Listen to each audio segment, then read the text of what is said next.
St. Joseph County Election Board meeting. Please rise and join me in the Pledge of Allegiance. I pledge allegiance to the flag of the United States of America and to the republic for which it stands, one nation, under God, indivisible, with liberty and justice for all. Thank you.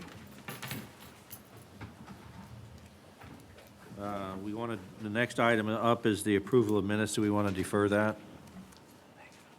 The only question I had is there appears to be some duplication between, it's paragraph 6 in the November 1st and November 17th minutes having to do with the approval of a resolution, and Joe is going to be checking that out. And so on those two sets of minutes, maybe we should defer or... I'm okay with if we move to approve them, subject to that being... Okay, it would just be a duplication. cleared up. Yeah, I'm fine with that, too.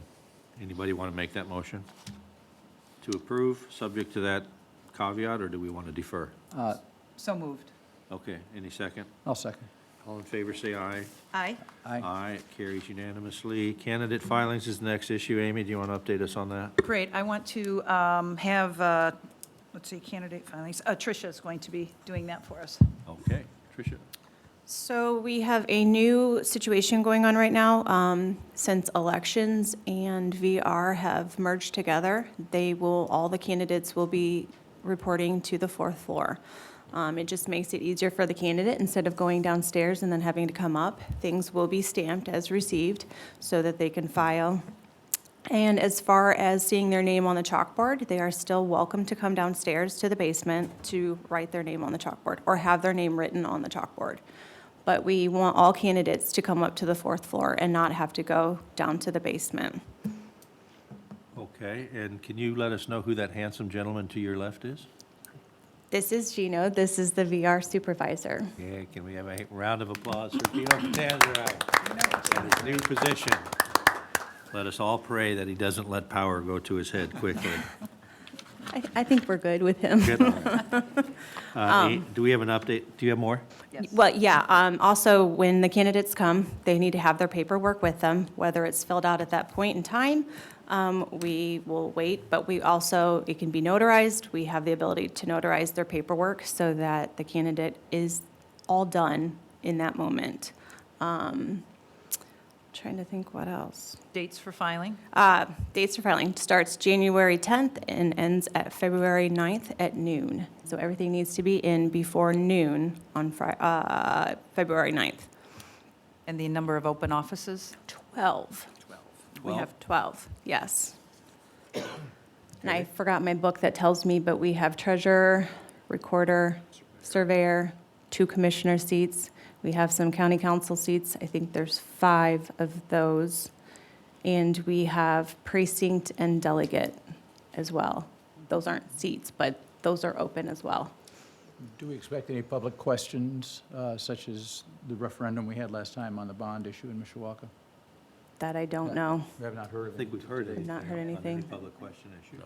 No. Okay, next up, thank you, Tricia, presidential election update. I'd like Kim to address this. All right, so I have some recommendations for, like our vote centers. Chris and I talked, we think that there should be 42. I think we've all talked about that. But the ones I'm more concerned about is for the absentee office. I'd like to see 40 workers in total, 20 from each party. Central count, we'd like to see 20 teams, which would be 10 people, or 20 people, I'm sorry, 20 people from each party. Travel board, right now I'm thinking 4 from each party for a total of 8.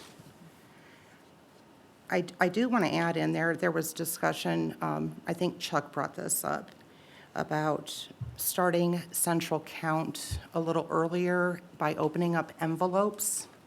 Now, if that's something that you guys move forward with and you do a resolution or whatever needs to be done to do that, we can cut down the amount of teams we need for that process. And this decision about central count was made with Gidget and we talked about it in length. So, It's my understanding that the central count would then start on Monday afternoon, the day before Election Day. That's the Yes. Yep. understanding? And we have to And have we would a- have to resolution to do that? Exactly. It sounds like that would certainly save us some time on Election Day and let things run more smoothly if we could at least, so this is just opening, but we're not tallying any ballots. Correct. We're just checking It'd just be signatures and opening. doing some of the preliminary stuff that needs to be done. yeah, I don't even think you can take them out of the envelope. I don't You think can so. only open Yeah. up the envelope, but that does take a lot of time Right. to do that. But Okay. it would, cut down on our need of as many central count teams for Right. that day. We would need to be in session to do that, is that right? I'm sorry, I don't understand your We question. would have to be- Election board The election itself. board would have to be in session, we'd have to be here for that afternoon. You would, yes, yep. What would happen with the ballots once the envelopes are, what would happen with the envelopes once they're opened? If they don't start getting opened on No, Monday, No, if they open on Monday, what happens at the end of the day if we get them all open? then we would have to lock them up and put them back in the room until the next day. Then when our central count teams came in on Election Day, we would do our normal process, but they would have, it'll be eliminated, them opening up the actual envelope. So then they can just proceed with taking the ballots out, with the walk-ins and comparing signatures on the ones that came through the mail. I have some concern about open envelopes sitting overnight at the election time. I just want to raise that and ask for comments from anybody about that. Well, they would be secured under, the same security measures that we have for the entire time that we're having ballots. And I'm going to address that later with the ballot room, changing the ballot room. But it still would be secure with the security cameras and the locks and all of that, so. Would it be helpful at the time that each team is done opening to do a complete count for a particular, presuming this is done precinct by precinct, the same way? It would be done the same manner. And remember, each one of those bundles are done by precinct, and there's a report with them. That's what I was gonna So we're ask. accountable for every ballot we have. Right, so at the time, we could generate that report at the time the ballots were open, but then stored overnight. Yeah, And well, then, part of the process for central count is each one of those workers have to make sure that every ballot that's reflected on the report for that day is present in that pile. If not, then we have to find that ballot. okay, Yeah. Do we know if any other counties in Indiana do this? I have not researched that. Can we do that? I will do that. Yeah. I also think that we need to get input from the party chairs on that. Diana's here today, but Tyler's not, so if you can either think about it or speak to it later on, I'd like to hear your input on this as well. Obviously, I don't want to be, I don't want to stand in the way of something that's going to make the process easier, but I also, I have concerns about the integrity of the ballots, and I want to get other people's input about that. Find out if other counties are doing that. Absolutely. I did have one more thing I wanted to address, Yeah, go ahead. and that is the absentee office for the applications. They've been having people partially fill out a in-person application. I believe I put one in your packet. You have a copy of this. right. Which is fine. They put the application in with the ballot and everything else. But we, being a poll pad electronic county, it is not necessary for us to do this. I honestly don't know why we do it, and I would like to know your input and if it's okay if we stop doing the application. When they come in to vote in person, it's just like Election Day. They sign in on the poll pad. That is our rolls. The extra paper is nothing more than extra paper. We do not compare signatures or anything for our walk-ins. They show an ID. But since this has been done for so long and it's continued, I would like your guys' permission not to do that anymore. I think just like to have, at some point, have our attorney weigh in on the change, since it is a change in our standard process. I think that that would be a kind of a useful thing to get documented in the record if we're actually, and I think if it simplifies it and it makes, and we still have the same level of security that we would have for We voting in do, person. and every it's night, fine. I get a report the next day of every single person who signs into those poll pads. ePulse sends that to me. So I have to compare all those numbers, how many sign-ins I have compared to what the poll pads have. There's a checks and balance already in place for this. That is simply another piece of paper. Can we also, as part of what you're doing, Andrew, can you also check with Brad and Angie downstate to make sure they're okay with that? Sure. It sounds like it's Yeah. perfectly legitimate to just, you know, to get rid of that extra step. Yep, which I of think- course. But I just want to make sure we have confirmation from the State Election Commission. Yep, no problem. Thank you. Anything else on the presidential election? No, we're going to be busy. Yeah. Okay. Our next issue was going to be our proposed resolution on posting filings, but we did check downstate, and they said there's no resolution that needs to occur. But with that, I'm going to turn it over to Amy to explain what it is that she's talking about, and then I think we're just going to go informally approve what her plan. So go ahead, Amy. Okay, actually, I want to back up just a little bit because Tricia has an extra thing that falls under presidential, as do I. Tricia, did you want to talk about the clarity for the roles and responsibilities of the election board in designating the absentee workers?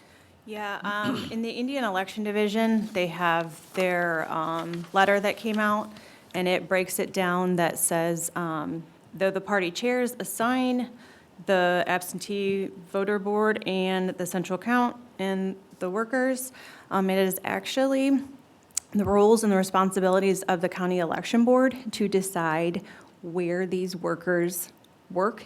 So say we have absentee workers, it is the county election board's responsibility to designate where they are working in absentee. So is it a supervisory role? Is it a poll pad check-in? You are actually the ones that define that. And then there is an Indiana code that goes along with that, which is IC 3-11.5-4-22 and IC 3-11.5-4 through 23. So it's making it very clear that the county election board designates how these workers and their roles are. So it sounds like we would need a resolution of some sort that actually does that designation prior to the time that we actually get involved, Designates who's in which role. yeah, in which Yes. role, just so it's very clearly Yeah. laid out in writing. But this is only for absentee. The chairs have every right to put who is the clerk, the judge, the inspector. Those roles you do not have to define, only absentee and But central they, count. the chairs nominate to us. And Absolutely. then we place people. Yes. So my recommendation on that would be that the clerk's office works with the party chairs to come up with what they recommend for us, and that it be submitted to us as a recommended resolution. I think that we would be happy if we knew that everybody from both parties was on board with a plan like that, with the plan of action. I don't think that Chuck and I and Amy, well, I think Amy has to get into the nuts and bolts of it, but I don't think Chuck and I feel the need to get involved in the minutia and the details of that kind of stuff, as long as we know that everybody else is working together to come up with a resolution that works for everybody. But ultimately, it is. Ultimately, it'll be a resolution that will Yes. pass. Yeah, Okay. yeah, for sure. I had another question about the election too, which is just the numbers that Kim was asking for or suggesting. Diana, does those sound workable from your perspective? The 40 total in vote centers, the central count 20 teams, the travel board 4 teams. Does that sound like something that's workable in terms of just getting enough people to do that? Well, I think it's needed, so Yeah, we'll have to do it. okay. Okay, anything else on the presidential election? Yes, I did want to address our idea and kick it around here with the election board. I have talked to a lot of different clerks in other counties, especially the larger counties, in trying to figure out how to manage much more efficiently the presidential elections. And quite a few of the counties do increased satellite offices for voting 2 weeks prior to the election. So I would like to begin the discussion on that. I think because of what I have heard previously with presidential elections, lines going around the Mishawaka County Services Building, lines in here in the County City Building, I think it's in all of our best interest to serve the public much more efficiently by opening up additional satellite offices. So we have County City Building and County Services Building. We have those two. What I would like to propose is 2 additional satellite offices for early voting 2 weeks prior to the election, and have those 2 satellite offices be in areas where there's the most dense population of voters in the previous presidential election. I think we need to, again, going back to serving our constituents in a much more efficient way, and I think that is one of the things that we can do. One of the strategies that we can use that's been successful in other counties for 2 weeks prior. There are a couple of counties that do like 4 weeks, you know, the entire time of additional satellite locations.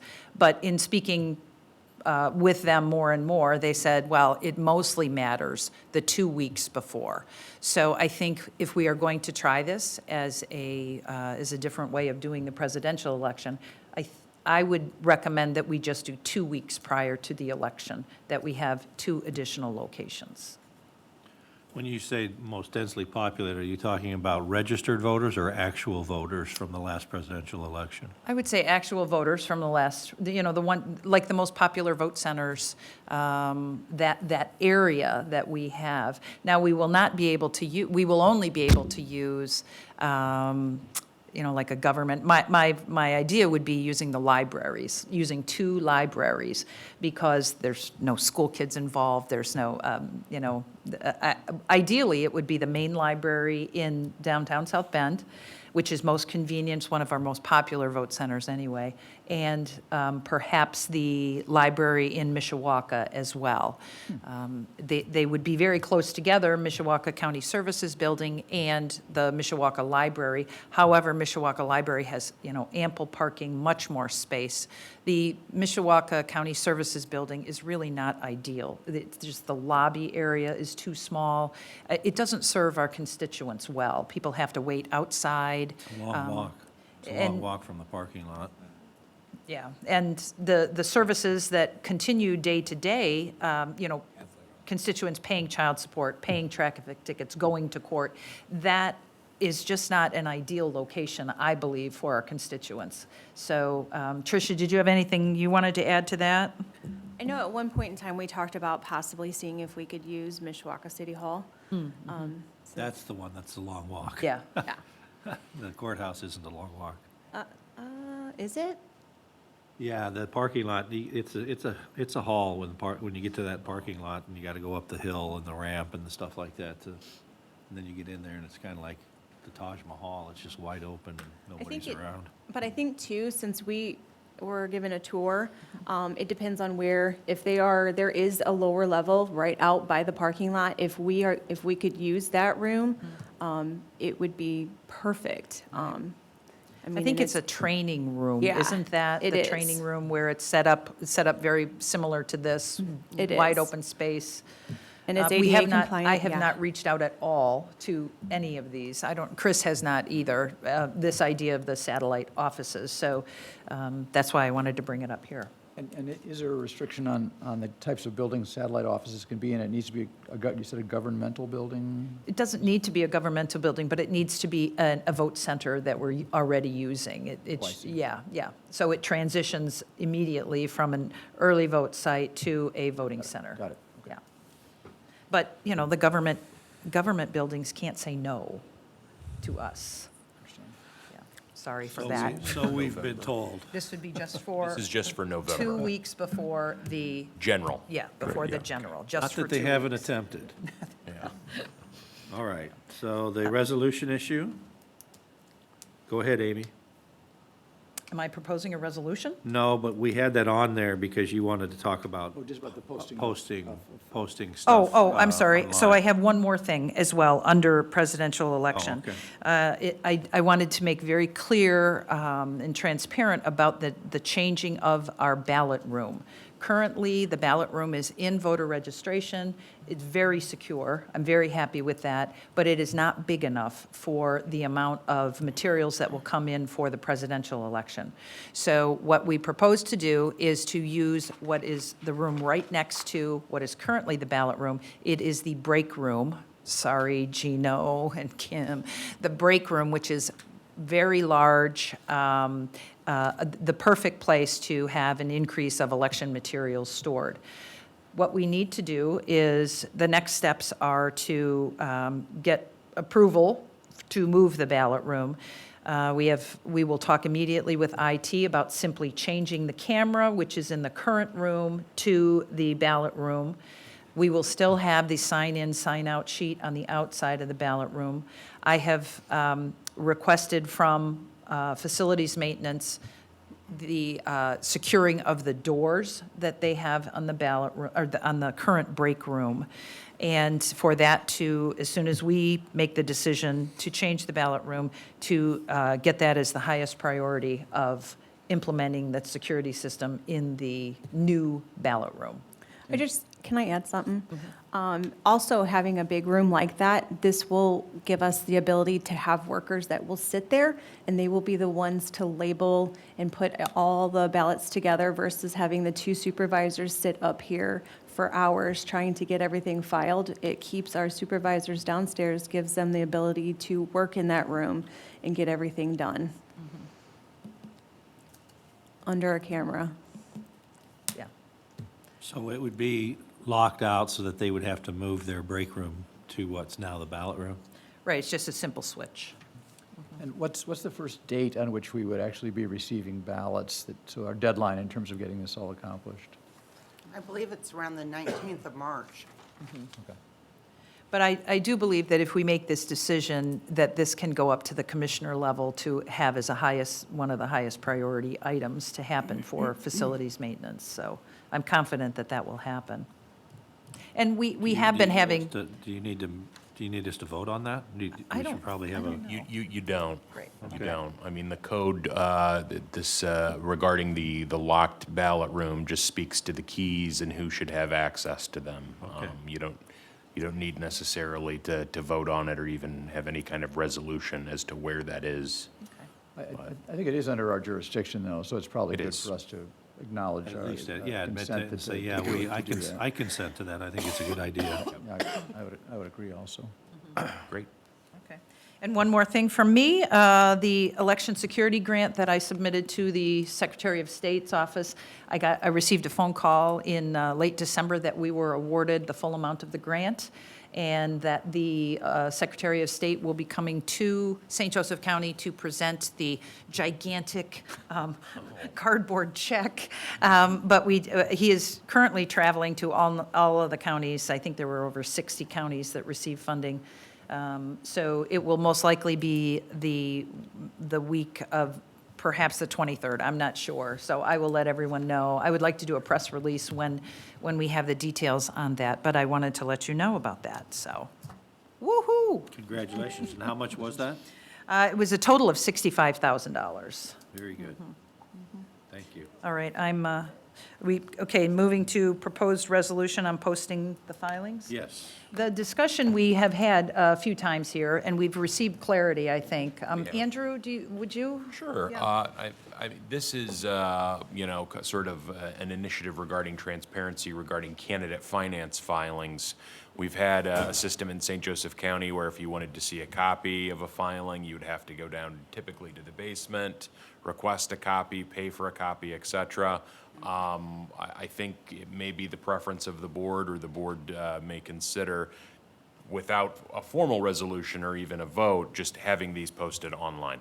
And I believe we've gotten some feedback from the attorney for the county who typically handles APRA requests, and there's no issue with that. It actually just saves the county, saves the clerks a whole lot of time and increases transparency for the public, such that if you want to see a candidate's finance report, any of the finance filings that are going to start to be coming in here, for this calendar year, you'll be able to just go somewhere on the county website and pull them up. I do think that's a good idea, to have it easily available. Do we know how many requests there were for filings this past year, just roughly? There was well over 20. Yeah. Easily. Every election, every campaign finance deadline, you Right. get requests, and it's Right. usually, it's usually about the same, 5 to 10 people. It depends. Okay, and what's the lag time in terms of the request date to the actual being able to deliver Well, from right now, the stuff? way it's being done through the FOIA for the Right. APRAs, it can take up to 10 days, which, as you would know, with deadlines for challenges and stuff, poses a great issue with a number of individuals when they're looking at these. So this would really facilitate that process by It- having It immediate will. access to the It information. will, and there'd be like underneath where people go currently to request those records, Mm-hmm. they can put on there a direct link to where they can actually go to the records Mm-hmm. instead of putting in the FOIA request. Right. I mean, we did talk about it quite a bit and what the best way to have that for the website.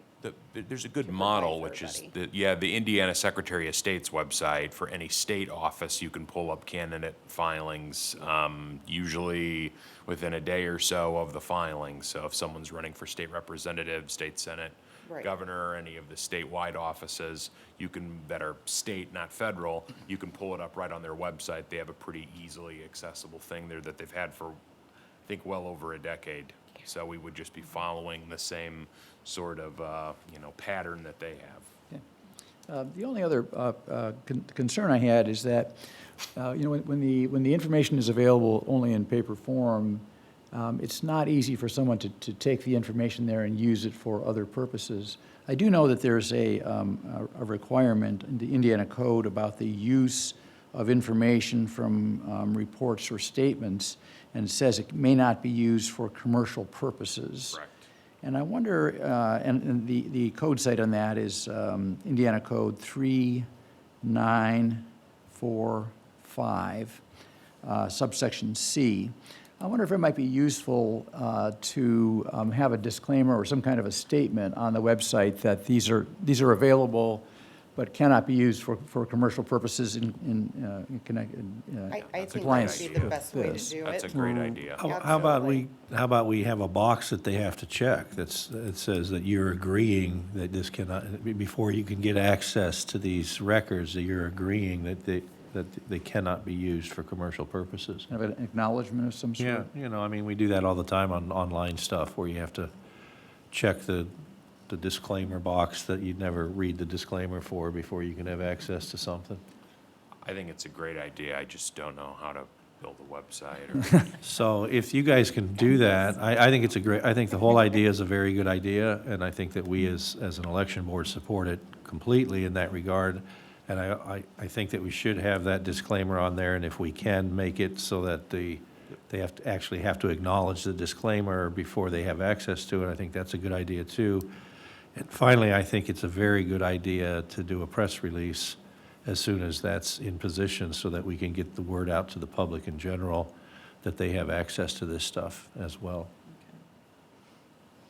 I think that's going to cut down on a lot of stuff, and it's going to make people feel like they're more participating in the election process. So, I do want to add, if people want older ones, they're probably going to have to contact me directly. yeah. This is It'd a be go more of a from forward this day thing. forward. Yeah. Yes, Yeah. thank you, Andrew. Yeah. We don't want to go back years and years and, Other business? I'd like for Chris Lyle to give us a report on the vote machines. Yep.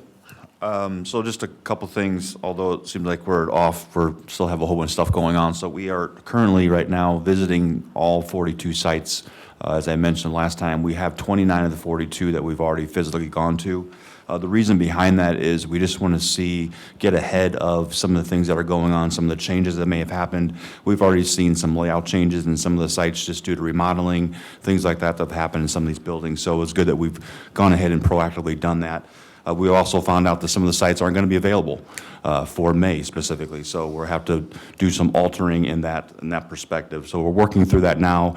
In addition to that, updating the layouts as well. Those haven't been done since 2020. So again, some of the changes that have happened that we're seeing, we'll be updating that and having those done so we can just physically give that to the VCT when they go to the site when we're doing setups, and it'll be very easy for everybody to know what goes on and where all the machines have to go once they get to that site.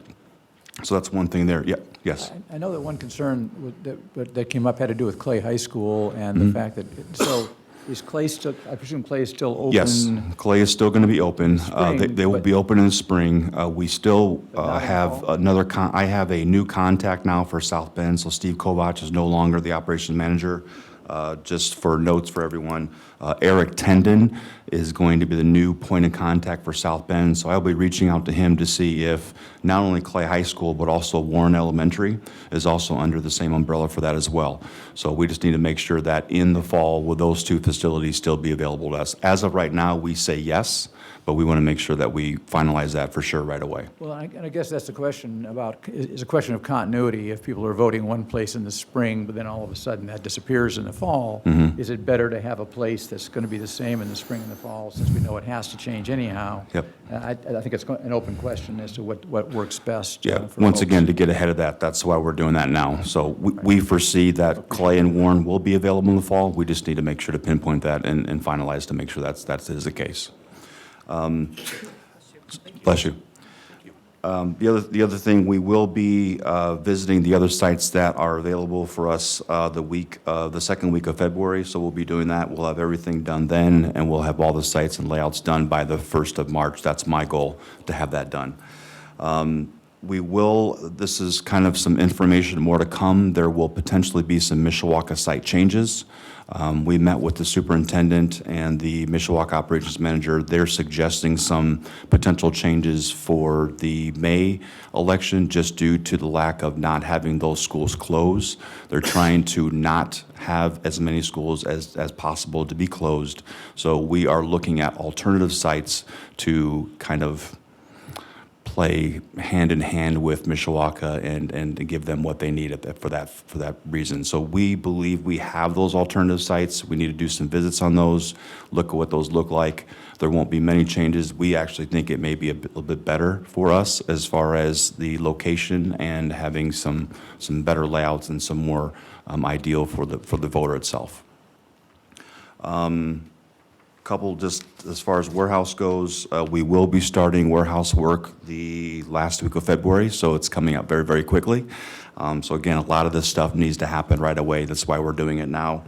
We will be starting recruiting for VCTs the first week of March. Reason why is because we had about a 20% fallout last year, so I'm looking to, with 42 sites needing around 50 to 52 volunteers for those VCTs to happen. So getting those people in play, getting out to the colleges and places like that, which we're going to start recruiting to now, is going to be very important.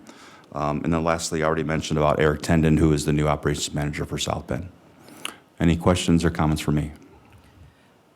I would just wanted to, having to do with the electronic poll books, I wanted to bring to the attention that we have the County Election Board, the County Certification of Voting Systems and Electronic Poll Book Inventory, which I believe Nick has provided for us. So you have a copy of that with all of the serial numbers and locations of all of our equipment. And this is something that we have to get signed and get into downstate by January 31. So No time like the present. no time like the present. Very And good. Nick, you'll certify to us that this in fact is an accurate and correct list of what we have, of the poll pads that we do have.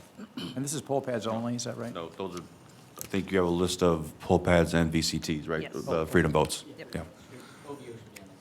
Yeah. Yeah, Yep, right. So I just wanted to thank Chris for his diligence and his really getting after this. It's been so impressive. Chris reaching out to all of the vote centers, really working well with the personnel that's in charge for meeting our needs. And again, the proactive aspect of this is exemplary. So thank you very much. I appreciate that. Good work, Chris. Thank you. Thanks, Chris. Anything else, Chris? No. Other business? Actually, I have something. I'm just going to bring to your attention. At the end of the year, you have to look at your budget and look at things that went through and stuff like that. I came across in the election board budget that we paid for the recount. And it was not done by me, it was done by the court staff. So they put in an accounts payable voucher and they paid the money for the recount staff. How much was it? Well,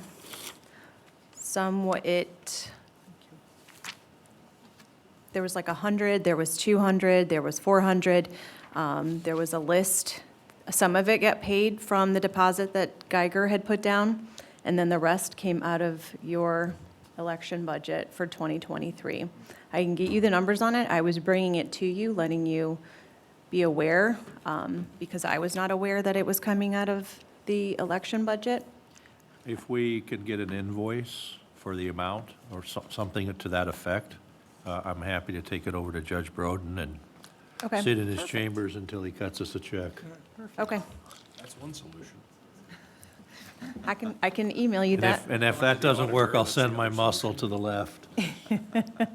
You ready, Chuck? Will you take care of business for us? Anything else on other business? No.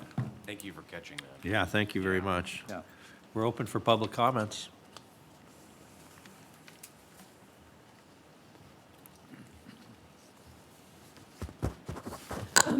Judy Bradford, 1122 Claremont Drive, South Bend, and with the League of Women Voters. Could you give some examples of what the commercial uses of a candidate finance filing are, just so we're clear on what that means? Yeah, I'd have to probably research that question. I know one thing would just be direct solicitation. So, using it for a business purpose would literally be a business uses this as some sort of customer list. I think there's also, I'm not certain on this until I've researched it. I also believe you can't use it if you're a candidate to harvest that as a donor list. Meaning, I'm going to look at so-and-so's campaign finance list, and I'm going to just call all of the people who donated to them. I'm almost certain that that is also an impermissible use. And I know that there's some nuance in the statutory site, because it does have an exception. I guess my main concern is that once stuff is posted electronically, there are devices out there, bots, if you will, that actually scour sites for lists of various sorts. When you come across lists of names and addresses, they just kind of gather everything up and then package it and then resell it to whomever they think would be available. And In the same way that you end up on the mailing list for all kinds of nonprofits once you... Exactly. And I think that would be prohibited. I do know there are some exceptions for uses. Let me see if I can find that statutory site again here. There are the restriction does not apply to newspapers, magazines, books, or other communication with a principal purpose other than communicating contributor information to solicit contributions or for other commercial purposes. So I think gathering information, for example, if you believe there's a pattern of, say, outside donors, and somebody wants to, I'll say outside the county, and someone wants to raise that as an issue, you can publish the gross information about who the people are, I think, and also the amounts. Say 75% came from outside the county. You can do that kind of thing without violating this particular statutory section. But it's not a very, it's a subsection C of that statute that I cited, gives you a little bit better information, I think, on that. So it is a little bit nuanced, as Andrew mentioned. Okay. And also on the recount, whose budget was this supposed to come from? From the candidates through the circuit court. Circuit court should have billed the candidates. Okay. Thank you. Any other public comments? Seeing none, I'll entertain a motion to adjourn. So moved? Second? All in favor, say aye. Aye. Aye, carries unanimously. Thank you very, oh, we need to set up our next meeting. And I did not bring my calendar from the State Election Commission, so I don't know what pending deadlines we have next. Maybe we should just check that and then circulate Yep, emails that to sounds good. That sounds set our good. next hearing, our next.